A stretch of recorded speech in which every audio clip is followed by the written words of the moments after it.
I'm taking another look at the Dominique Strauss-Kahn's controversy in New York there in the hotel. And my continuing theme is that this is a significant conspiracy. And for you to understand this better, you need to remember that he has two potential situations that threaten the New World Order. That is, he's running the IMF, and he's also going to be hoped to have been running for the presidency of France. Now, really, the IMF, for example, the New World Order and the Antichrist and these people, they want to see the world in serious financial straits, almost collapse. And then they come on and promise peace and safety, and they're going to make things better. And this would be, in their view, an opportunity for them to take over the world. So that with this scandal, potentially the IMF could have been immobilized. So creating an opportunity where the perception is there's no aid for struggling nations, and it could lead to a rapid precipitation of economic worries around the world and perhaps chaos. And in Europe, you have Greece and Spain and Portugal and some of these other third world countries that need help. So it would be well to cause some schism in there, and if you were effective, to get rid of him from there. And then for the presidency, now the France is a very important partner in Europe and with America in the world. Sarkozy, for some reason or the other, is attacking Libya and so on. And perhaps if he could get into more stuff like that, 2, 3 more like that, and instead of putting money aside for people retirement and people pay and to take care of jobs in France, he spent it on shooting Africa, then of course he's going to put the French economy in trouble. And just as how the IMF could have caused some problems, France also could fail economically, and perhaps it mightn't necessarily be working for him so far, and therefore Strauss could have had a chance at the presidency. Now the socialists might not necessarily want to go ahead with this agenda.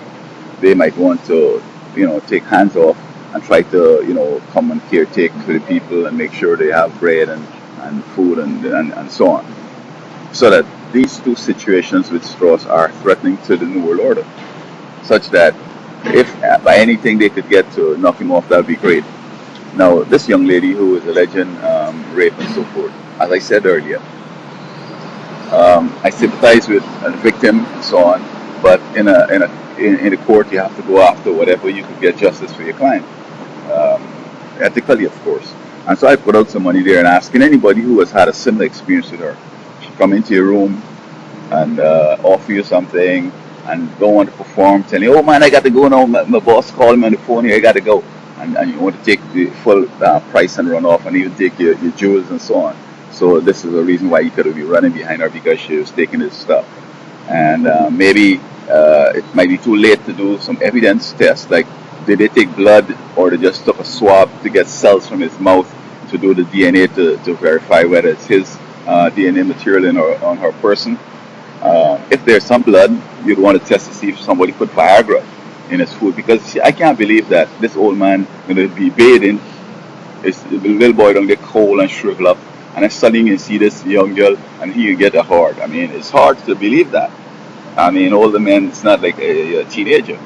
Even while you're swimming, you get hard. Even when you're crying, you get hard. You get hard at the drop of a hat, but not the old man like that.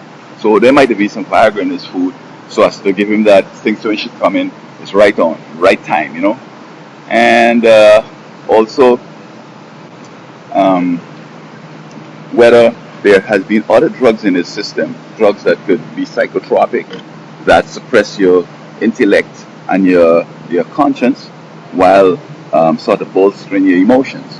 So that, I mean, these would be evidence that this is a conspiracy that's going on. I have no doubt that it's a conspiracy. So I hope that the truth comes out here, and that the attorneys are very competent and pursue every angle. Put out money out there. Anybody who has an experience like this with her, come forward. Be a witness. Or old boyfriends and all that. She likes to change her minds, stuff like that. That would be helpful, I'm sure. But furthermore, I don't think that this man would have run away if they had given him bail and so on. I mean, there's a big man. He wanted to be the president of an important country.